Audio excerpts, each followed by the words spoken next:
चौथे अध्याय का महात्म्य।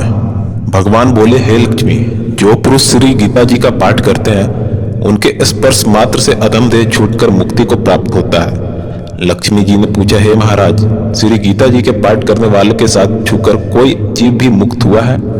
तब श्री भगवान ने कहा, हे लक्ष्मी, तुमको मुक्त हुए कि एक पुरातन कथा सुनाता हूँ। भागीरथी गंगा जी के तट पर श्री काशी जी नगर है। वहां एक वैष्णव श्री गीता जी के चौथे अध्याय का पाठ किया करता था। एक दिन वह साधु वन में गया। वहां बेरियों के 2 वृक्ष थे, उनकी बड़ी छाया थी। वह साधु वहां बैठ गया और बैठते ही उसको निद्रा आ गई। एक बैरी से उनके पांव लगे और दूसरे के साथ सिर लग गया। वह दोनों बेरियां आपस में कांपकर पृथ्वी पर गिर गई। पत्ते उनके सूख गए। परमेश्वर की इच्छा से वह दोनों बेरियां ब्राह्मण के घर जा पुत्रियां हुए। हे लक्ष्मी, बड़े उग्र पुण्यों को करने से मनुष्य देह मिलती है। फिर ब्राह्मण के घर जन्म लेकर उन दोनों लड़कियों ने तपस्या करनी आरंभ की।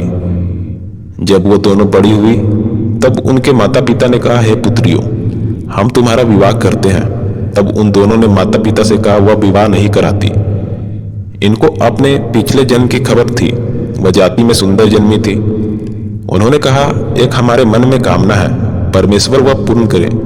उनके मन में यही था कि वह साधु जिसके स्पर्श करने से हमारी अधम देह छूट के यह देह मिली है, वह मिले तब बहुत भला है।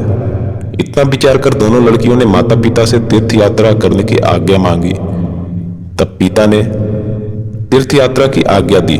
तब उनकी दोनों कन्याओं ने माता पिता की चरण वंदना करके गमन किया। तीर्थ यात्रा करती बनारस पहुंची। वहां जाकर देखा वह तपस्वी बैठा है, जिनकी कृपा से हम बेरी की देह से छूटी है। तब दोनों कन्याओं ने चरण वंदना करके विनय करी, हे संत, धन्य हो, आपने हमको कृतार्थ किया है। तब उस तपस्वी ने कहा, तुम कौन हो? मैं तुमको नहीं पहचानता।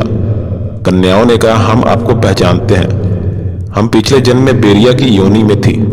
तुम एक दिन वन में आए, तुमको बहुत भूख लगी थी। तब बेरिया के छाए तले आ बैठे। लंबासन होने से एक बेरी से आपके चरण लगे, दूसरे को सिर लगा। उसी समय हम बेरी के देह से मुक्त हुई। तुम्हारी कृपा से हमारी गति हुई है। श्री गीता जी के चौथे अध्याय का ऐसा महात्म्य है। तब वह मन वचन कर्म से नित्य प्रति पाठ करने लगी। तब श्री नारायण जी ने कहा, हे लक्ष्मी, यह चौथे अध्याय का महात्म्य है जो सुनाया है।